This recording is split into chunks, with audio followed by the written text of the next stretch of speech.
Baik, kita akan mulai ibadah pagi hari ini. Kita akan naikkan ucapan syukur bahwa Tuhan begitu baik dalam kehidupan kita. Dia tidak pernah meninggalkan kehidupan kita, dan Dia selalu memberikan yang terbaik dalam hidup kita.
Pujian ini, saudara, Bapak, Ibu semua yang dikasihi Tuhan,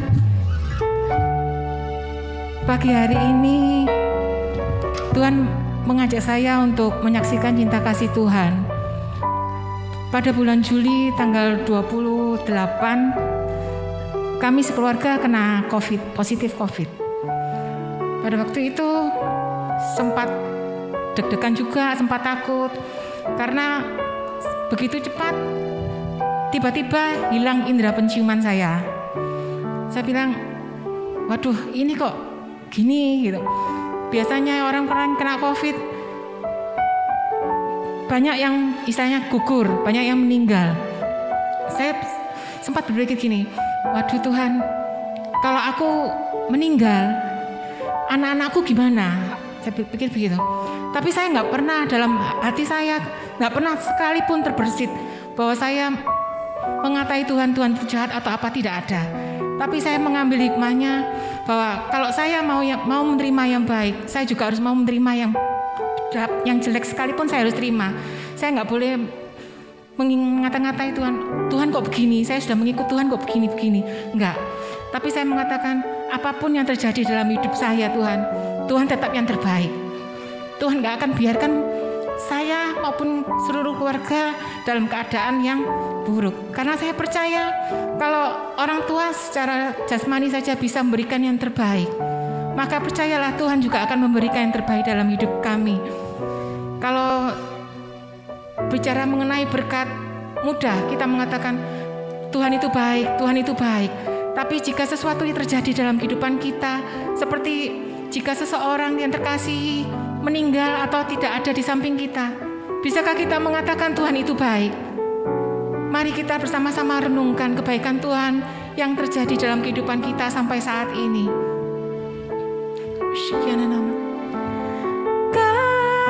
Kasih-Mu bagai embun yang turun setiap pagi, selalu baru bagiku. Janji-Mu menopang hidupku. Ku percaya padamu.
Tuhan, Kau ajari kami untuk mengerti apa yang Engkau inginkan dalam kehidupan kami. Ajari kami untuk senantiasa dan selalu berkata bahwa Engkau itu baik dalam kehidupan kami. Engkau tidak pernah membiarkan kami sendiri. Engkau tidak pernah memberikan rancangan yang jahat bagi kami. Dan Engkau tidak pernah memberikan ujian melebihi kekuatan kami. Terima kasih Tuhan, terima kasih. Ajari kami untuk bersyukur atas apapun yang terjadi dalam kehidupan kami. Ajari kami untuk senantiasa mengandalkan Engkau. Dan ajari kami untuk senantiasa berharap kepadamu Bapa. Terima kasih Tuhan, terima kasih. Engkau Bapa yang baik dan Engkau enggak pernah meninggalkan kami. Terima kasih Tuhan. Ibadah pagi hari ini Tuhan, mulai dari awal, pertengahan sampai akhirnya, kami serahkan dalam tangan-Mu. Biarlah Engkau sendiri yang mau pimpin. Dan biarlah kami senantiasa dapat menyukakan hati-Mu. Terima kasih Tuhan, kami siap bersorak-sorai membesarkan nama-Mu. Hanya di dalam nama Yesus, Juru Selamat kami yang hidup. Amin. Shalom. Shalom. Kami undang saudara bangkit berdiri, kita akan bersorak-sorai membesarkan nama Tuhan.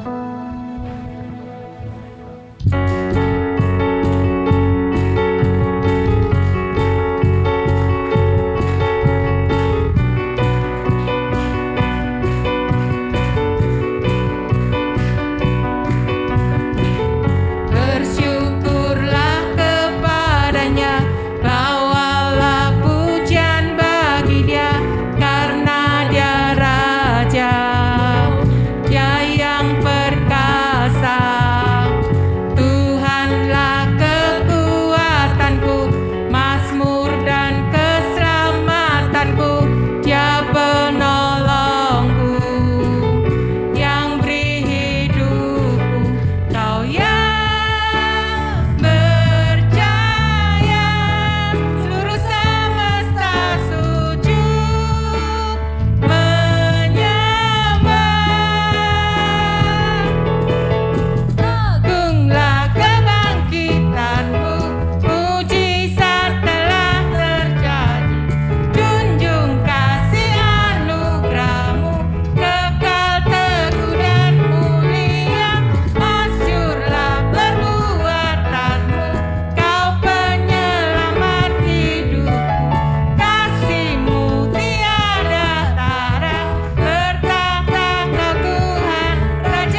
Beri kemuliaan bagi nama Tuhan. Saudara boleh duduk kembali. Kita akan siapkan hati kita untuk menerima kebenaran firman Tuhan.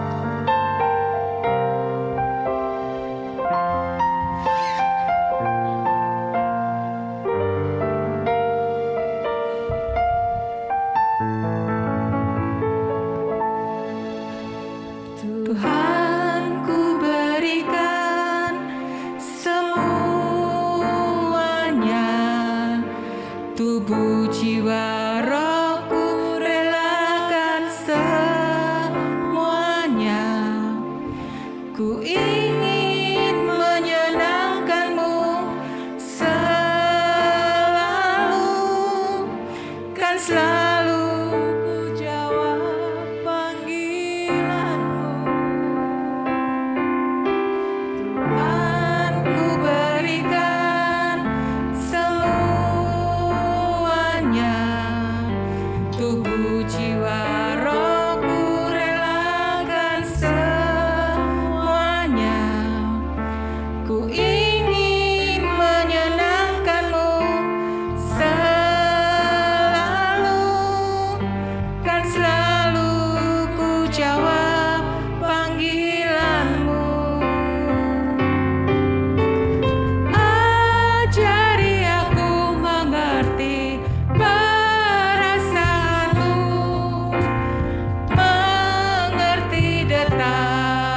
jantungmu. Biarkan aku punya keintiman hanya denganmu, sampai kau dapati hatiku seirama dengan hatimu.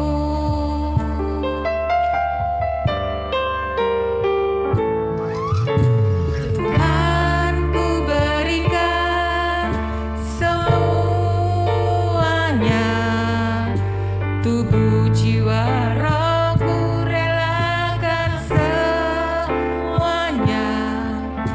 Ku ingin menyenangkanmu selalu, kan selalu ku jawab panggilanmu. Ajari aku mengerti perasaanmu,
Ajari kami Tuhan untuk mengerti perasaan-Mu. Ajari kami untuk senantiasa melakukan perintah-Mu. Ajari kami untuk melakukan apa yang Kau kehendaki dalam kehidupan kami. Tanpa Roh Kudus-Mu, kami tidak bisa berbuat apa-apa Tuhan. Tapi kami percaya Engkau yang memampukan kami. Terima kasih Tuhan, terima kasih. Kalau sebentar kami akan mendengarkan sebagian dari firman-Mu. Berbicaralah Engkau bagi kami. Kami siap mendengarkan. Kau urapi hamba-Mu yang Engkau percayai untuk menyampaikan kebenaran firman-Mu. Kami mau duduk diam mendengarkan firman-Mu, Bapa. Terima kasih Tuhan, terima kasih. Hanya di dalam nama Yesus kami mau sambut firman-Mu. Amin. Kami persilakan hamba-Nya untuk menyampaikan kebenaran firman Tuhan.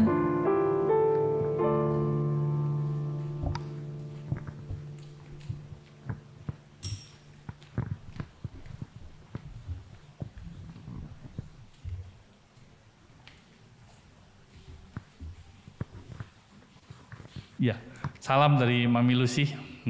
Tolong ya, jangan lupa. Karena menurut saya jemaat ini adalah bagian dari keluarga kami juga, gitu. Kami saling mendoakan, yang pasti itu, gitu. Kami saling memberi informasi, gitu. Dan kita bukan orang lain, amin, gitu. Kita keluarga, gitu. Amin. Amin, amin. Nah, menjadi sangat indah sekali kalau kita bisa memiliki sebuah hubungan yang baik sekali, gitu. Karena itu kekuatan, gitu. Apalagi dalam masa-masa seperti ini, menurut saya ada dua hal yang tidak boleh hilang, gitu. Ya, yang pertama adalah hubungan pribadi kita dengan Tuhan. Itu tidak boleh hilang. Karena itu kekuatannya dan itu menjadi sumber yang terus akan mengalir. Dan yang kedua adalah hubungan. Dalam kondisi-kondisi tertentu, tidak ada pilihan lain kecuali ada orang-orang yang di sekitar kita inilah, ya, yang bisa membantu. Tidak mungkin kalau tidak membantu dalam arti untuk duit, barang atau paling tidak membantu doa. Itu menjadi sesuatu yang sangat luar biasa sekali, meneguhkan. Ya kan? Dalam kondisi seperti ini loh, kita mau apa sih? Gitu. Dia gitu. Walaupun kita pandai, walaupun kita kaya, gitu. Walaupun kita ini terkenal, ya mau vaksin aja antri semuanya. Tidak ada pilihan, gitu kan. Ya mau tidak mau ya harus melewati semua masa-masa dalam kehidupan ini, dan disitulah Tuhan izinkan terjadi untuk mengajarkan kita sesuatu yang baik sekali. Gitu. Mari kita belajar di dalam 2 Tawarik pasal 15 ayat yang ke-9.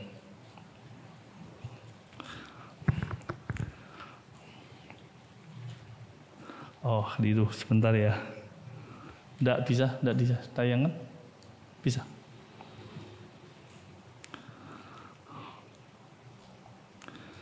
Sebentar.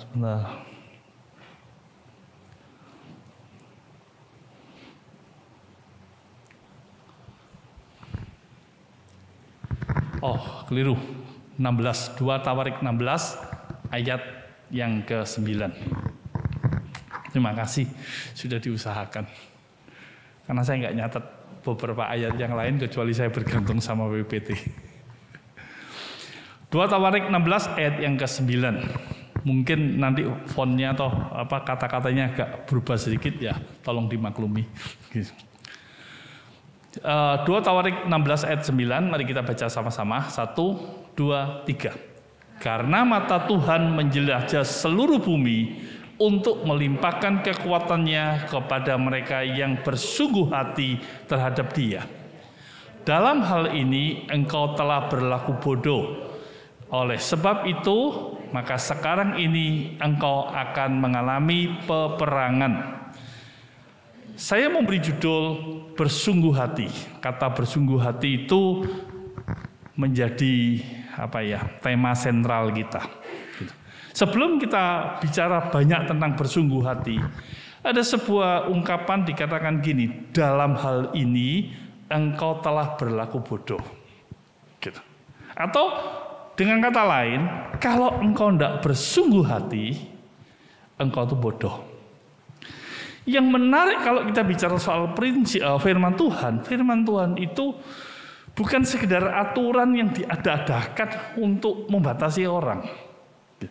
Tapi firman Tuhan itu prinsip kehidupan. Apa yang disebut dengan prinsip kehidupan?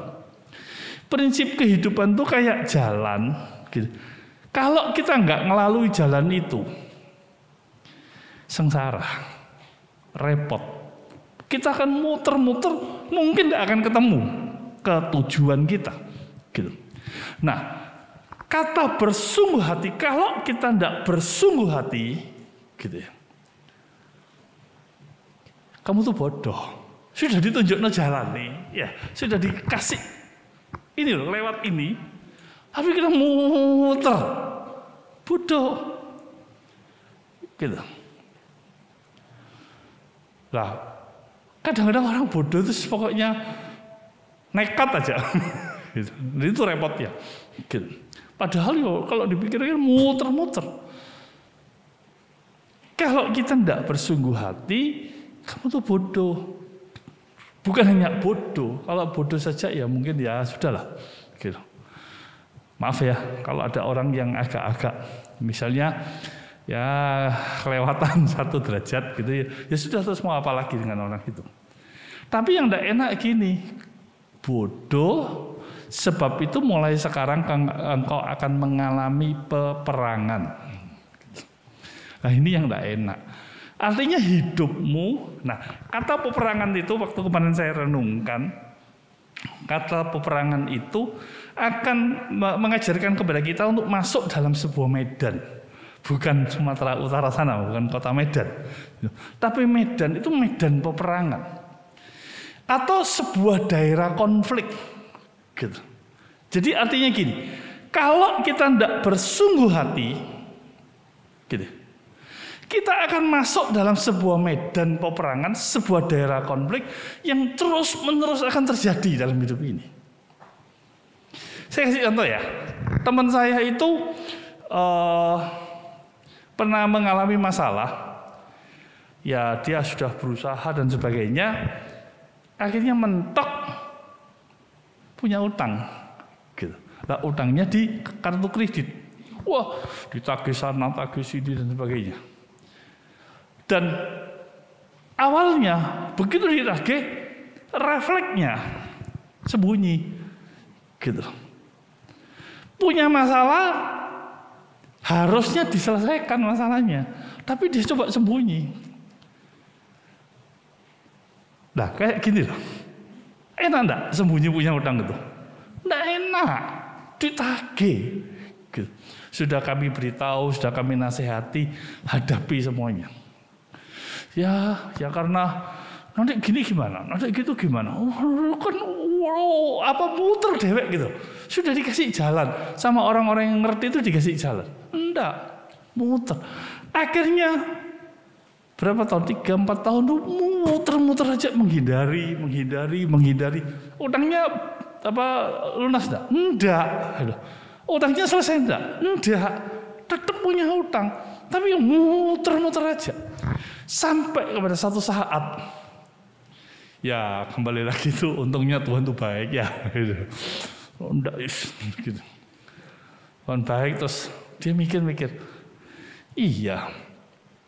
Lah kalau gini-ginian terus ini, saya enggak aman, saya bingung, anak saya juga bingung, orang tua saya juga bingung. Sudah, selesaikan.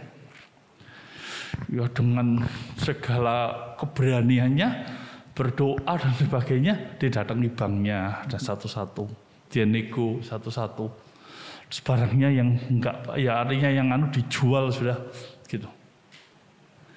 Setahap. Selesai. Begitu selesai, dia ngomong, ya kenapa ya enggak dari dulu kok kayak gini? Nah ini bodoh ya kan gitu loh. Nah sudah tahu seharusnya diselesaikan, selesai semuanya. Gitu.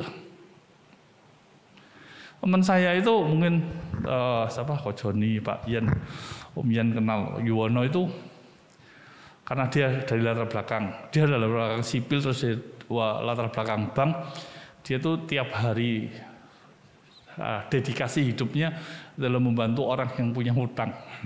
Tapi bukan ngejoki itu bukan. Banyak orang tuh nek dibantu tuh dibantu uangnya. Enggak, diajari caranya supaya bisa menyelesaikan hutang di bank dan sebagainya itu dengan baik. Artinya kalau punya masalah selesaikan. Di sini poin bersungguh hati itu terjadi. Artinya sungguh-sungguh menyelesaikan, saya punya masalah. Kalau masalah itu buntu di mana-mana jalannya, di atas kan enggak buntu toh, gitu. Ketemu Tuhan. Teman-teman yang di sekitar kita akan membantu kita untuk akhirnya kita menyelesaikan masalah itu satu persatu. Dan lambat laun banyak orang ditolong dan berhasil. Sebetulnya kalau kita mau bersungguh hati, masalah apapun bisa selesai, amin. Gitu. Dan terjadi kebebasan. Tinggal kita ini memberanikan diri untuk saya mau. Masalah apa lagi? Gak enak, gitu. Gitu. Gak enak hati sama anak, gitu. Sama pemimpin, sama bos, gitu. Selesaikan, bersungguh hatilah untuk menyelesaikan masalah. Bersungguh hatilah datang kepada Tuhan. Tuhan, tidak enak kalau seperti ini terus. Banyak orang tidak menang-menang terhadap kebencian. Kenapa? Ya tidak sungguh hati. Akibatnya apa? Kebencian itu menjadi bagian dari hidupnya. Menang satu kalah lainnya, menang satu kalah lainnya. Lama-lama jadi kebiasaan. Nah, kalau sudah begitu, kita membiarkan hidup yang seharusnya bahagia, sukacita, gitu. Jadi sengsara. Kenapa? Karena ada virusnya, sakit hati. Ada banyak hal, bukan hanya soal keuangan, bukan hanya soal sesuatu yang jelas masalahnya. Kadang-kadang naik hati, iri hati, dan banyak hal lagi. Seringkali kita hanya berputar-putar di situ di medan peperangan dan kita tidak menang-menang. Padahal firman Tuhan itu jelas loh mengatakan kepada kita ini lebih dari pemenang. Seharusnya kita menang terhadap semua masalah-masalah dalam hidup ini kalau kita bersungguh hati. Lihat ya, karena mata Tuhan menjelajah seluruh bumi. Tuhan tuh tahu satu-satu. Kadang ada banyak pengalaman dalam hidup saya yang ndak luput gitu. Saya ngomong Tuhan tuh luar biasa ya. Gitu. Detail demi detail. Saya mau saksi ini. Waktu mama saya dipanggil Tuhan, gitu. Ya rasanya tuh mendadak dan sebagainya tidak enak.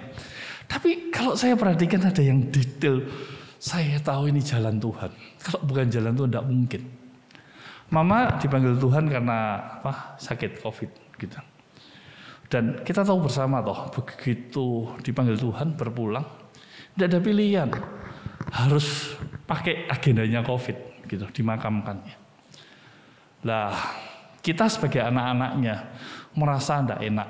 Gitu. Karena papa sudah menyediakan tanah makam untuk mama di sampingnya. Kan konflik tuh. Tapi sudahlah. Gitu. Kita ngomong demi alasan kemanusiaan dan sebagainya. Dan saya tuh melihat kami itu tidak pernah memikirkan, tapi itu yang terjadi. Akhirnya hanya dalam beberapa jam mama tuh bisa dimakamkan di Lawang. Gitu. Dan yang lucunya gini, Ya mereka yang sibuk untuk kita gitu. Ya sudah, saya coba teleponkan. Dia ngomong boleh dimakamkan di Lawang, tapi harus ada surat dari tempat makamnya sana yang mereka menerima. Nah, waktu dihubungi ke sana, mereka ngomong kami mau menerima, tapi kami tidak mengeluarkan surat, gitu. Karena alasan pemerintah dan sebagainya. Lah kan buntu lah jalan-jalan begini. Tapi sudahlah, nah dia ngomong, ya sudah saya teleponkan, dan tidak tahu gimana, itu hikmat Tuhan menurut saya. Saya teleponkan aja, Satgas Kabupaten Malang. Dan yang nerima itu stafnya. Terus dikasih nomor telepon adik saya, karena nanti dalam pembagian tugas itu adik saya yang jalan dulu, saya yang di rumah sakit, yang mengatur. Tidak berapa lama, ketua Satgasnya itu telepon adik saya. Ada yang bisa saya bantu. Lah, kalau jangan ngomong ada yang bisa saya bantu kan kita mikir nanti uang dan sebagainya. Ya. Terus adik saya cerita gini, sudah Bu, jangan repot, gitu. Saya akan tanggung semuanya. Gitu. Kalau perlu saya akan ngomong sama pihak pemakaman untuk mengeluarkan surat dan sebagainya. Gitu. Tidak macam-macam. Lah adik saya ngomong jauh maksudnya lebih baik kita ngomong dulu. Pak, ini berapa dana yang lu enggak usah mikir itu, Bu, ini kemanusiaan. Gitu. Ini kemanusiaan. Jadi sore itu kami melihat jalan Tuhan yang luar biasa. Dipertemukan dengan orang-orang yang tidak pernah kami kenali. Sampai kepala susternya itu tanya sama saya, "Pak, keluarganya Pak, ketua Satgasnya. Boro-boro keluarga kenal aja enggak gitu. Dan dia yang telepon kita loh. Dia yang berusaha telepon kita, bukan kita yang berusaha cari dia. Jadi urusan makam beres, urusan peti beres, urusan ambulan karena enggak boleh diantar oleh dari peti mati, harus dari Satgas. Lah Satgas di sini. Lah Satgas di sini kan bingung dengan urusan Surabaya. Ternyata ada lagi yang bantu dari Gerahadi. Gitu. Ya dia cuma ngomong, dia jujur dia ngomong, kami tolong dibantu anunya aja bahan bakarnya lah. Dah kami mikirnya kan waduh nanti berapa. Kami tanya, enggak, dia nyebutkan angka yang menurut kami masuk akal untuk dilakukan. Bahkan mungkin 2 kali lagi kami bisa memberi itu dan itu bukan masalah. Gitu. Dan saya melihat, ya sudahlah Tuhan. Akhirnya kami anak-anak itu jadi rela karena apa? Ya karena Tuhan itu menunjukkan jalan.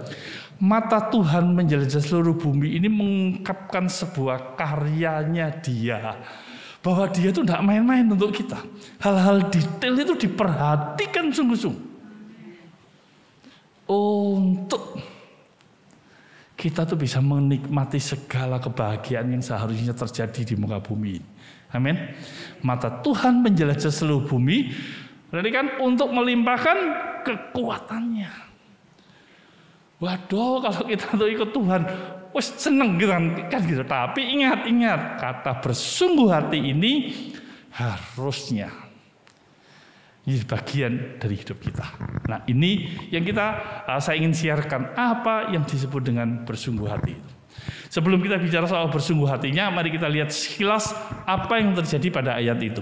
Boleh diklik berikutnya. Ini merupakan sebuah pengalaman. Bisa diklik ya. Atau macet.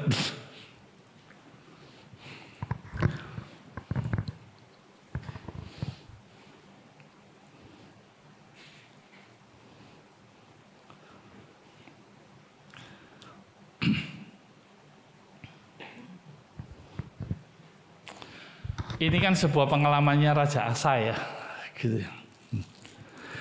Nah waktu itu ada nabi yang namanya Hanani. Makasih. Melalui Nabi Hanani, seorang pelihat Tuhan memberikan inspirasi kepada Raja Asa untuk tidak melakukan suatu kebodohan di mata Tuhan karena mulai mengandalkan kekuatan diri sendiri. Saat terancam akan diserang oleh Baesa, Raja Israel. Jadi dalam sebuah kondisi jadi takut. Padahal sebelumnya itu raja ini hebat. Kita lihat ini. Raja Asa mengirimkan kepada Ben-Hadad. Jadi waktu menghadapi konflik itu, Raja Asa mengirimkan kepada Ben-Hadad, Raja Aram, sejumlah besar emas dan perak dari perbendaharaannya dengan tujuan agar Aram menyerang Israel. Waktu Israel diserang, maka akan mengurungkan menyerang Yehuda yang dipimpin oleh Asa. Nah, apa yang dilakukan Asa dalam situasi ini? Dia itu lagi mencoba untuk apa ini?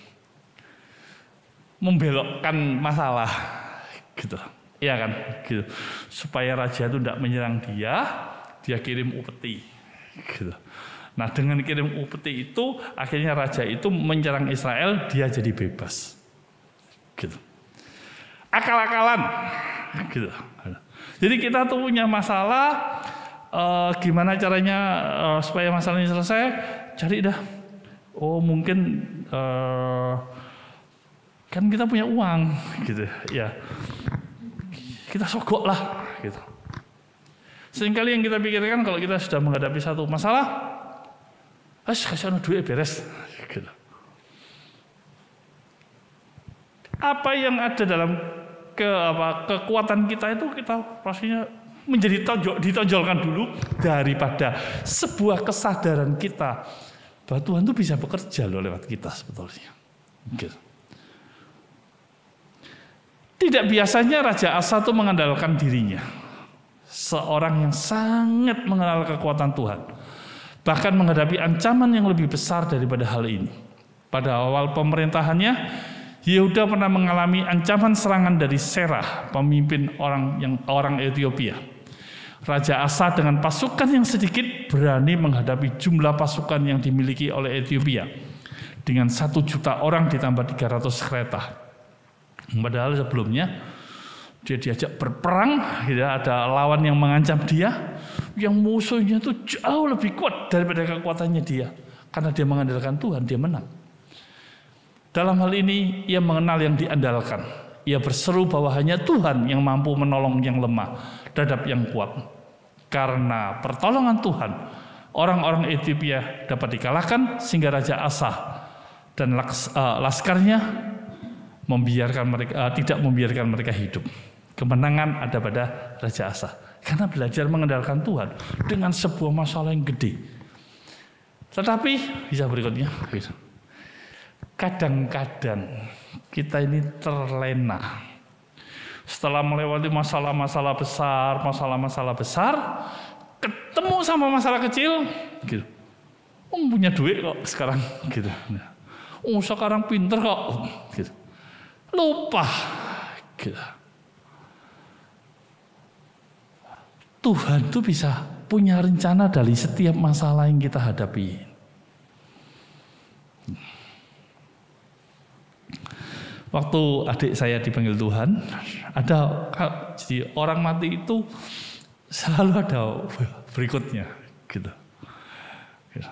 Maka itu kalau punya masalah di dunia ini, gitu, selesaikan masalahnya.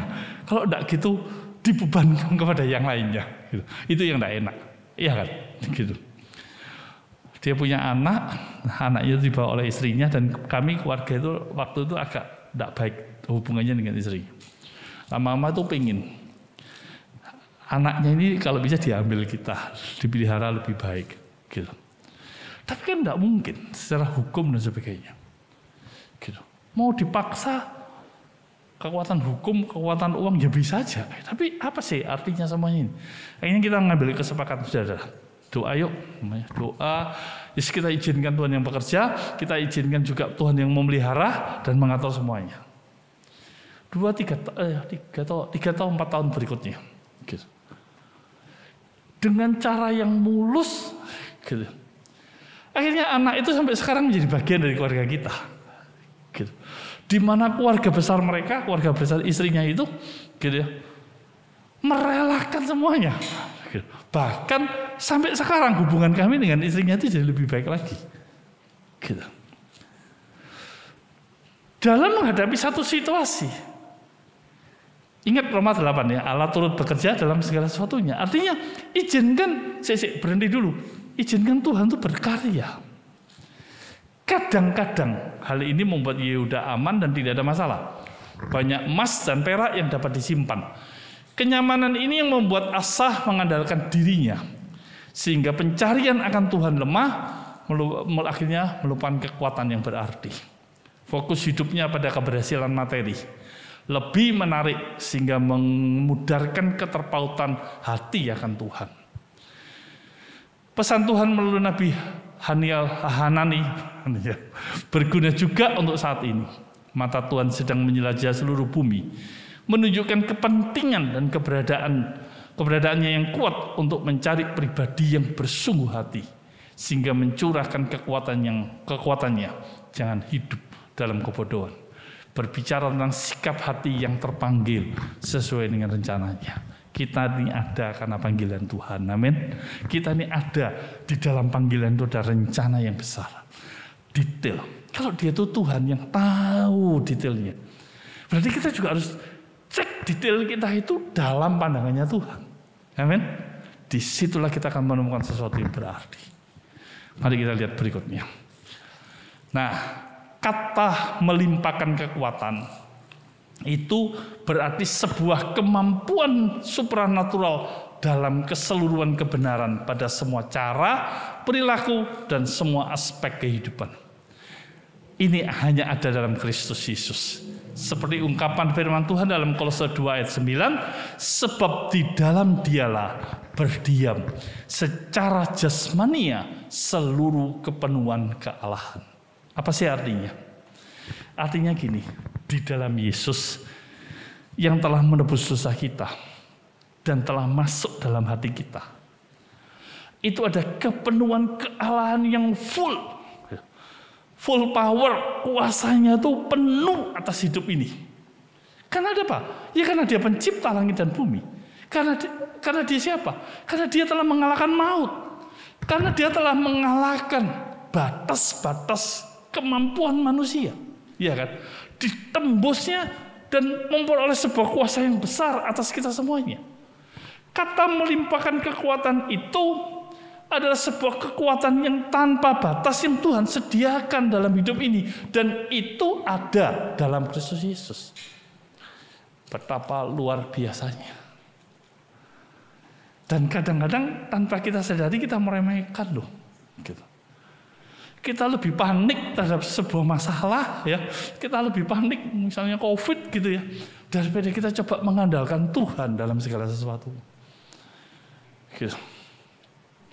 Tanggal berapa? Tanggal 26 Juni kami kembali dari Bali ke Surabaya. Itu Om Jan pasti tahu, Cik Debbie tahu. Gitu. Waduh. Nah, saya ini suka menunda. Jadi saya itu biasanya ngatur minuman yang harus istri saya juga siapkan semuanya. Jadi dengan sebuah pemikiran sepanjang jalan kami tidak akan berhenti makan, karena sudah ada makanan di dalam mobil. Sudah. Gitu. Nah, saya siapkan vitamin juga. Gitu. Saya pikir karena pagi saya sudah minum obat, nanti vitaminnya menyusul. Tidak dia. Tapi setiap kali mau minum, nanti gitu. Nanti lama-lama gak minum hari itu. Dan saya rasakan di tengah jalan tenggorokan saya mulai kering, mulai tidak enak, makanya saya stop tidak makan keripik. Biasanya kan sambil nyetir sambil makan keripik enak toh. Gitu. Hari Sabtu, hari Minggu saya tidak datang ke gereja, saya ibadah di rumah aja karena tenggorokan saya nggak enak. Gitu. Lah kok hari Senin tuh waktu ke pabrik lihat keripik nganggur makan, makanya rasa panas. Gitu. Nah, panasnya itu apa namanya menjalar, hanial panas, cencen panas juga. Gitu. Wah, nah bersamaan dengan itu, gitu. Beberapa teman sahabat tuh ada yang berpulang. Gitu. Jadi sahabatnya istri saya hari kami datang, sahabat istri saya berpulang malam itu, Sabtu malam itu. Terus hari Senin, hari Selasa ada teman lagi, hari Jumatnya ada teman lagi yang dekat-dekat berpulang. Kami pun dalam kondisi seperti itu. Gitu. Lah istri saya nggak cerita sama saya, dia pun sudah mulai bingung. Kenapa? Karena penciumannya hilang. Gitu loh. Waduh, gitu. Wah situasi seperti ini. Gitu. Awalnya kita santainya mikirnya gini kan, enggak ini kelelahan. Saya mikirnya kelelahan, capek gitu, tenggorokan jadi, karena saya tahu tenggorokan saya itu gampang seperti itu. Udah mulai bingung gitu. Nah di saat bingung ini kita mencobalah untuk tenang dulu. Tuhan, apa yang harus kita lakukan? Doa keluarga, Om Jan pasti tahu, Mami, bingung gitu ya. Gitu, Kotono juga bingung gitu. Kita yang rada santai sebetulnya. Gitu. Tapi pilihannya gini, tes saja udah mengamankan keluarga. Gitu. Walaupun ya sakit flu itu sekarang mahal. Sakit flu tes PCR 2,5 juta. Mahalnya tuh di situ. Gitu. Ya udah tes, dan kami lakukan tes ini dan akhirnya negatif. Puji Tuhan. Tapi setidak-tidaknya di situ kita punya pengalaman. Istri saya punya pengalaman dengar Tuhan, gitu. Berjalan dalam jalan-jalan Tuhan, gitu. Dan kita izinkan Tuhan untuk berkarya sepenuhnya atas hidup kita ini, gitu. Artinya gitu. Kalau punya masalah, jangan ditunda-tunda. Kalau punya masalah, kembalilah kepada Tuhan bahwa lihatlah Dia tuh punya kuasa besar untuk bekerja bersama dengan kita sehingga masalah kita selesai. Dan akhirnya kita kembali kepada kebahagiaan. Amin. Nggak terus ngendon dalam semua hal. Sungkan lagi. Nggak enak. Nanti kalau ngomong gimana? Kita pikir-pikir sendiri loh. Padahal masalahnya apakah selesai? Enggak. Harusnya dijalani dan berbaliklah kepada kuasa Tuhan yang luar biasa sekali. Arti kepenuhan itu ya, bahwa di dalam Yesus itu secara rohani dan jasmani dia punya power, amin. Dia punya kekuatan kuasa yang besar dalam hidup kita ini. Dia bisa menerobos alam kematian menjadi kehidupan. Masa dia nggak bisa selamatkan kita dari sebuah masalah yang tidak berarti sebetulnya. Tinggal bagaimana kita ini mengatasinya. Betapa kuasa yang sangat luar biasa kali dilimpahkan kepada kita kalau kita bersungguh hati. Oke, berikutnya sekarang. Nah, apa yang disebut dengan bersungguh hati itu sendiri? Bersungguh hati itu berarti keberanian mendorong. Apa yang dimaksud mendorong? Misalnya ya, itu ada kotak gitu ya, sembahan ini, kan anggap aja ini berat. Bisa enggak kita dorong asal dorong aja? Share gitu. Enggak mungkin, kecuali kita coba fokus mengerahkan kekuatan kita untuk mendorong. Nah, itu bersungguh hati. Fokus memusatkan perhatian sehingga tidak menjadi lengah, tidak terbagi, seperti ungkapan firman Tuhan dalam Galatia 3 ayat 1. Hai orang-orang Galatia yang bodoh, siapakah yang telah mempesona kamu? Bukankah Yesus Kristus yang disalibkan itu telah dilukiskan dengan terang di hadapanmu? Apa yang kita mau di bagian ini? Kalau kita menghadapi masalah, jangan lihat masalahnya dulu. Gitu. COVID, waduh, serem. Gitu. Iya sih, gitu loh. Tapi lihat Tuhan yang besar. Gitu. Jangan, kata orang begini, kata orang begini, kata orang begini, kata orang begini. Gitu. Tidak akan ada selesainya. Berjemur yang paling baik itu dulu katanya pagi, jam 6. Turun sedikit, jam 8. Ada yang ngomong jam 9. Terus turun lagi jam 10. Turun lagi ya jam 12. Gitu. Tapi tidak boleh lama-lama. Gitu. Jam 1. Lama-lama kita kan bingung loh. Gitu. Ya kan? Coba tarik diri, gitu. Kristus itu bisa jadi jawaban. Nah, Kristus itu sendiri bisa berbicara lewat kebenaran firman-Nya dan Dia bisa bicara lewat hati kita. Amin. Atau dengan kata lain gitu loh. Sebelum kau melangkah melakukan banyak hal untuk menghadapi masalah ini, berdiamlah diri dan terus berkata kepada Tuhan begini, Tuhan, kalau saya ini sedang dalam kayak gini, ini apa yang harus saya ambil? Ngambil waktu teduh dulu. Itu kekuatan yang luar biasa sekali. Fokus, saya tidak mau seperti ini terus. Kalau saya sakit, gitu. Jangan ditunda-tunda minum obat. Kalau kita sudah tahu bahwa obat itu penting untuk kita, iya kan? Gitu. Wah, nanti saya tidak mengandalkan Tuhan kalau minum obat. Sih toh, gitu. Lah dulu sembuh karena obat itu enggak. Ya sudah, pakai obat itu. Dan waktu kamu berkata, waktu saya mau minum obat, hatimu penuh dengan damai enggak? Ya sudah jalani. Enggak usah mikir-mikir yang terlalu ruwet-ruwet lagi. Kecuali Tuhan bicara. Tuhan mau buat mujizat tanpa obat, ya sudah, gitu loh. Kalau enggak sembuh, ya mungkin salah dengar, gitu. Tapi di situ kita mau fokus kepada Tuhan. Alkitab ini menariknya gini. Apa yang mempesona kamu sehingga kamu tidak mengutamakan Tuhan dalam hidupmu? Dengan kata lain, firman Tuhan mengatakan jangan jadi bodoh dengan membiarkan dialihkan fokus hidup kita agar tidak menuruti kebenaran.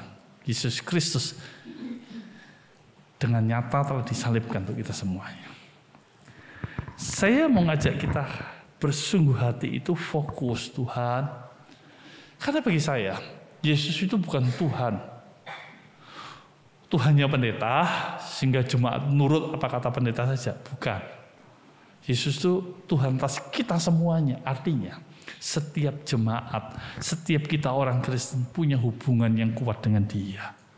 Untuk melangkah dalam kehidupan ini. Dan belajar dalam kehidupan ini. Kalau kita baca di kitab Pengkhotbah itu menarik. Apa yang sudah digariskan Tuhan, apa yang sudah dijalankan Tuhan, itu tidak bisa ditambahi, tidak bisa dikurangi. Dia akan tetap jalan.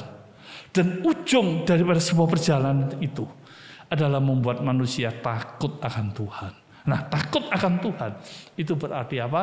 Taat dan belajar menghormati Tuhan dalam segala hal. Amin. Termasuk saat kita misalnya saat kita tergelincir, saat kita ini lagi jatuh, jangan ngomel dulu, gitu. Wah, Tuhan tuh gini.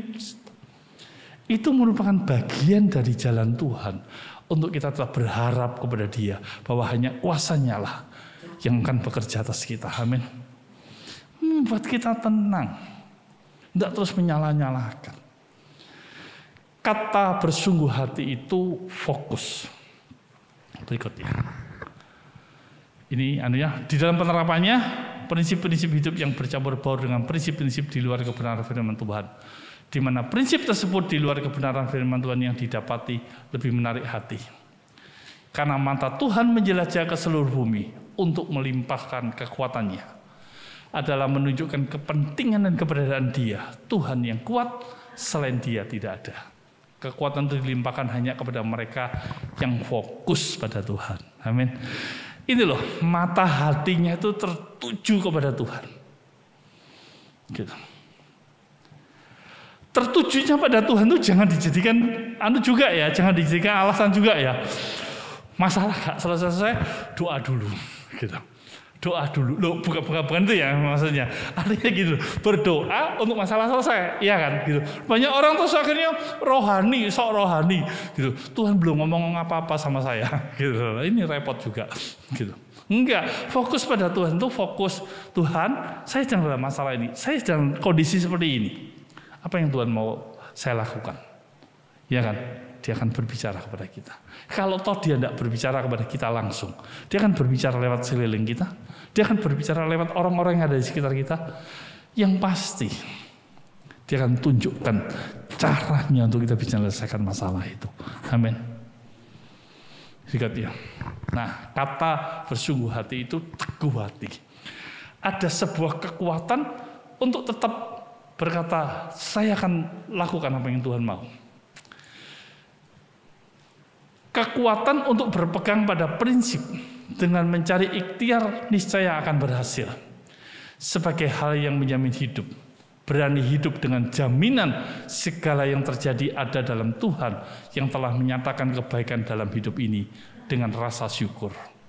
Seperti ungkapan Mazmur Asaf dalam Mazmur 73 ayat 26. Sekalipun dagingku dan hatiku habis lenyap, gunung batuku dan bagianku tetaplah Allah selama-lamanya. Sebuah ungkapan gini, ya saudara. Kalau jalan yang Tuhan tunjukkan itu membuat saya menderita, saya akan jalan. Karena gunung batu itu kekuatan saya. Karena gunung batu itu tidak akan kehilangan kekuatannya untuk menolong saya. Sebuah pertolongan yang terus-menerus akan dikerjakan. Nah, kalau kita belajar di Mazmur 73 ayat 26 itu, kan sebetulnya Asaf itu bisa di next gitu. Asaf itu kan Tuhan, dia tahu Tuhan. Orang tidak benar tuh, hidupnya lebih enak kok rasanya, iya kan? Ada iri, ada saya ini sudah begini, saya sudah begini, saya sudah begini, saya sudah begini dan sebagainya, gitu.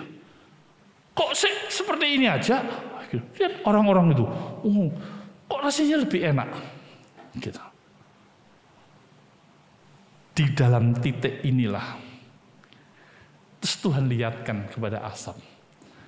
Baru Asaf tuh menyadari, iya. Ujung dari apa yang mereka jalani itu maut. Tapi kami ada dalam kehidupan. Amin. Artinya gitu loh, Bapak Ibu saudara sekalian. Kalau toh kita tuh dipaksa Tuhan gitu ya, atau diajak Tuhan dalam jalan yang tidak enak. Percaya begini, jalan yang tidak enak ini akan mengajarkan kita yang pertama, kenal Tuhan dengan seluruh kekuatannya, amin, gitu. Masalah kita bisa selesai, dan masalah ini akan menjadi inspirasi bagi yang lainnya melihat, amin, gitu. Oh begitu ya hidupnya orang percaya, tidak gampangan. Sebuah pelajaran yang terus-menerus yang diberikan kepada kita. Yang pertama tadi kita sudah belajar fokus. Fokus itu artinya jangan alihkan perhatianmu dengan yang lain-lainnya. Bahkan mungkin sesuatu yang lebih mudah untuk menyelesaikan masalah ini. Tapi tidak ada dasar firman Tuhannya. Tapi kembalikan sekarang kepada apa yang Tuhan mau saya akan jalani. Dan tetap teguh dalam prinsip itu. Sudahlah, walaupun sekalipun dagingku dan hatiku habis lenyap, gunung batuku, bagianku tetaplah Allah selama-lamanya. Itu kekuatannya, itu prinsip yang kita jalani. Dan prinsip ini bukan hanya sekedar kekakuan hati, beda. Gitu. Kekakuan hatiku, pokoknya saya itu kayak gini. Nah itu udah, tidak bisa dirubah. Gitu, bukan. Teman saya suatu saat sedikit bergurau tapi serius. Dia ngomong gini. Dia datang membantu anaknya temannya yang menikah di kota lain gitu. Nah, papanya itu kan masih belum Kristen toh gitu. Papanya itu ngomong yang sederhana. Papa tuh loh enggak minta macam-macam. Papa tuh minta cuma satu. Gitu. Lah apa yang diminta? Turuti apa kata papa. Gampang kan? Iki sak karepe dhewe gitu loh. Minta ndak akeh-akeh cuma satu. Gitu. Turuti apa kata papa. Udah repot udah begitu. Nah, jangan kayak gini gitu loh. Jangan kayak gini. Teguh, tapi teguh dengan karepe dhewe gitu loh. Terus mau pakai kata ini dari Tuhan. Nah, repot kan gitu. Kalau dinasihati orang lain didengar. Gitu. Kalau nasihatnya di luar sana lebih banyak, bahwa apa yang kamu lakukan salah loh, sadari. Jangan kaku dengan dirinya sendiri. Bukan ini yang disebut keteguhan. Keteguhan yang ada landasan firman-Nya dan dikerjakan dalam hati, dipegang dengan sungguh-sungguh. Gitu. Bisa? Ya, gitu. Terus berikutnya. Bermula dari kekecewaan seperti yang saya katakan tadi, pemazmur Asaf merasa diperlakukan tidak adil. Seakan-akan Tuhan membela orang-orang fasik dengan kemujurannya sehat dan gemuk. Tuhan mengabaikan dirinya, dibiarkan menderita sia-sia sama sekali mempertahankan hati yang bersih dan membasuh tangan tanda tak bersalah sampai aku masuk ke dalam tempat kudus Allah dan memperhatikan kesudahan mereka. Situlah semuanya akan jadi tahu bahwa dia sedang ada dalam rencana Tuhan. Berikutnya, seperti mimpi pada waktu terbangun ya Tuhan, pada waktu terjaga rupa mereka kau pandang hina. Tidak ada keteguhan bagi orang fasik, sebab sesungguhnya siapa yang jauh daripadamu akan binasa. Keteguhan pemazmur asap adalah kekuatan yang menjamin hidup. Tetapi aku suka dekat pada Allah.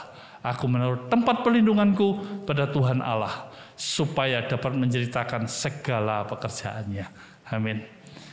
Ini penting Bapak Ibu, bahwa semua jalan itu akhirnya menjadi kemuliaan bagi Tuhan. Kenapa? Karena jalan itu bukan hanya sekedar mengajarkan ketetapannya saja, tapi jalan itu menjadi cerita untuk kita bisa sampaikan kepada orang lain. Amin. Bagaimana Tuhan itu baik. Bukan hanya sekedar masalah selesai, tapi Dia itu dipermuliakan. Fokus kita tetap terarah kepada Dia, dan orang kenal kita sebagai orang yang teguh akan Tuhan. Amin. Karena mata Tuhan menjelajah ke seluruh bumi untuk melimpahkan kekuatannya adalah menunjukkan kepentingan dan keberadaannya Dia. Jadi kalau kita bersungguh hati, Dia limpahkan kekuatannya. Dia itu ikut bekerja karena keberadaannya itu dapat dirasakan oleh banyak orang. Kekuatan itu dilimpahkan hanya kepada mereka yang hatinya teguh kepada Tuhan. Pribadi yang fokus dan teguh, arahkan kepada apa juga yang kamu perbuat. Perbuatlah dengan segenap hatimu seperti untuk Tuhan dan bukan untuk manusia. Amin. Fokus itu berarti izinkan Tuhan itu berkarya dalam setiap bagian dari hidup ini. Dan teguh. Terimalah janji Tuhan. Peganglah janji Tuhan. Genapi firman ini dan ini menjadi kekuatan untuk engkau melangkah. Percayalah, kekuatannya yang besar akan menyertai kita dan membuat kita menjadi bijaksana, membuat kita menjadi orang yang berhikmat, tidak tinggal dalam kebodohan, yang perang terus. Betapa tidak enaknya hidup kita ini penuh dengan peperangan, gak damai-damai, repot kan kalau sudah begini. Mari kita berdoa. Tuhan, izinkan firman-Mu bekerja dalam hidup kami. Dan inilah yang membuat kami ada dalam kehendak-Mu.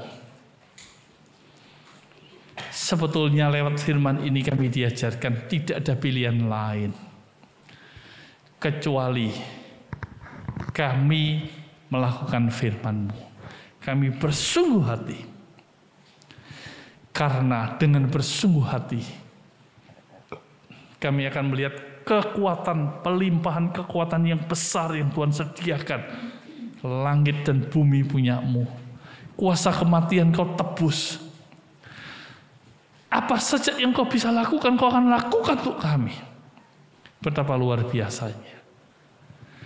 Dan ini juga mengajarkan ke kami untuk tidak tinggal dalam kebodohan.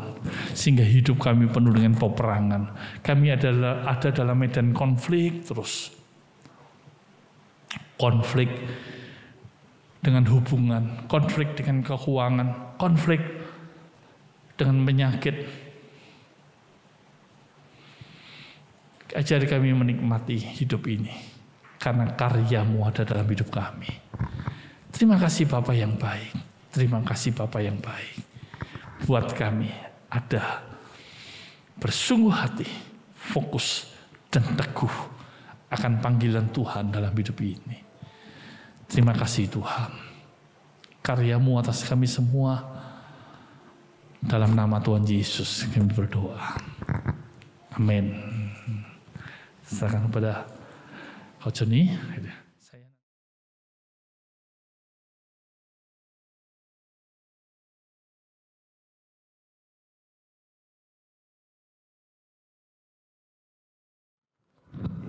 Ya. Bapak Ibu Saudara sekalian, pagi hari ini kita diingatkan Tuhan bagaimana kita belajar mengandalkan Tuhan. Ya, jangan kita mengandalkan kekuatan kita.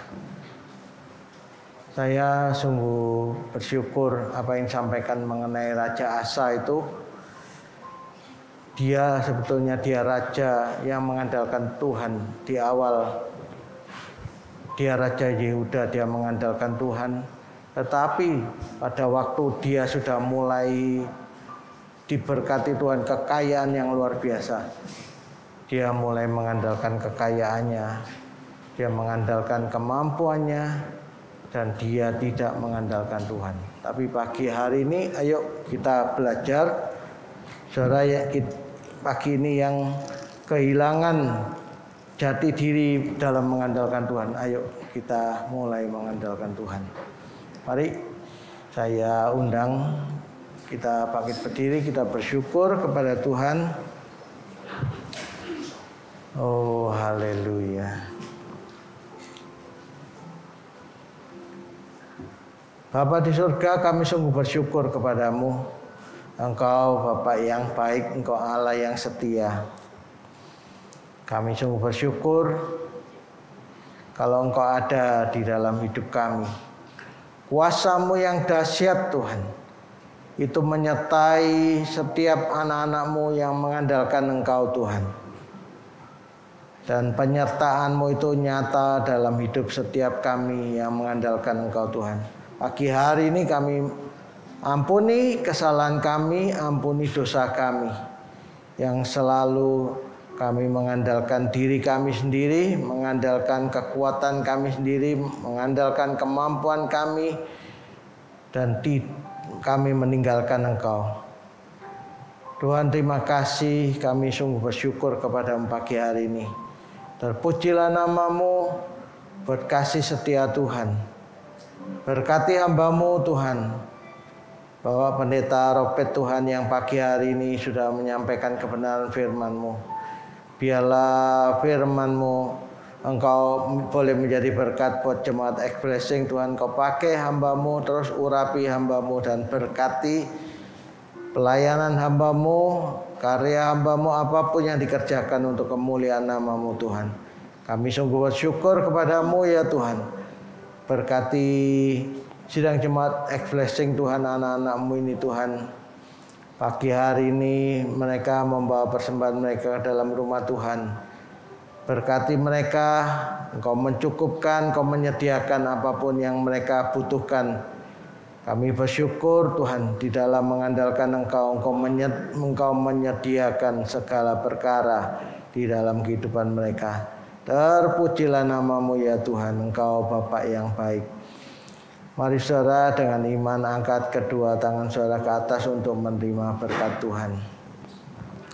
Sekarang saudaraku yang kekasih, terimalah berkat anugerah dari Allah Bapa, cinta kasih di dalam Tuhan Yesus Kristus, dan penyertaan Roh Kudus senantiasa menyertai engkau dan memimpin engkau, memberkati engkau pada waktu engkau masuk dan memberkati engkau pada waktu engkau keluar.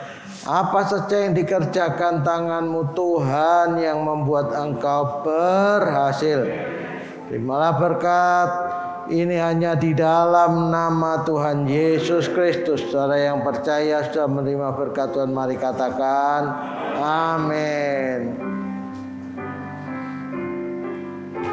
Aku percaya berkat-Mu atasku melimpah, kebajikan kemurahan selalu mengikutiku. Ku puji, ku sembah Kau Tuhan. Aku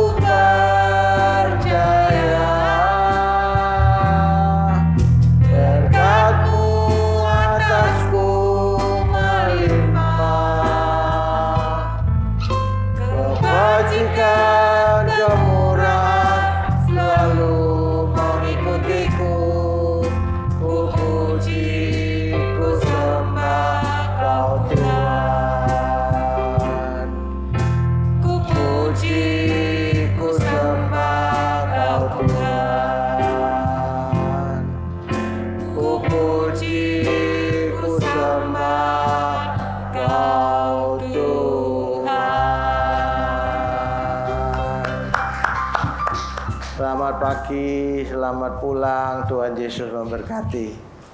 Sampai ketemu minggu depan pukul 9 pagi. Tuhan Yesus memberkati.